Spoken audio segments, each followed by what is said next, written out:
Kapin 3,000 ka mga magtutudlo sa Davao Region ang gihatagan og pahalipay ato sa pagsaulog sa World Teachers Day nga gipahigayon sa Davao City. Simbahang Katoliko adunay mensahe alang sa mga magtutudlo. Ani ang report ni Kent Abrigana.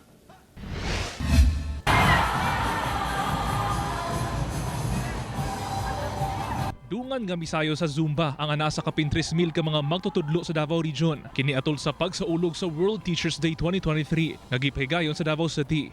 Baton sa Department of Education 11, kini ang ilang paagi isip pagpasalamat sa serbisyo ug sakripisyo sa mga magtutudlo. Siyempre, because of pandemic, murag na-confine lang sila sa ilang mga balay, sa ilang classroom.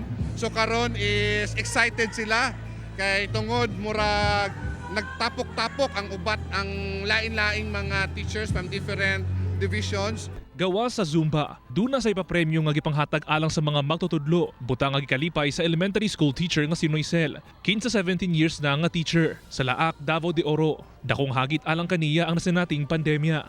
Apan dili kini nahimong babag aron ipadayon ang iyang pagpanerbisyo isip usa ka teacher. Para po dili maputo ang ilang learning. Magpadayon gihapon. Isang good opportunity kay ako lang ang napili sa mong school nga mag-attend ani. Una pa man ang mga aktibidad, usa ka misa ang gipahigayon nga gipaunahan ni Archbishop Romulo Valles. Instrumento matud pa ang mga teachers nga giyahan ang kapatanunan sa paghimo ug maayo. We thank God, extraordinary work of teachers. I am a product of that for many years. So we thank the Lord for them. Second, not only thanking, we pray for them. You know, the situation is not ideal. Many teachers are still in difficult places. So we pray that situations would greatly improve. Mensahe sab sa Deped 11 ngadto sa mga magtutudlo.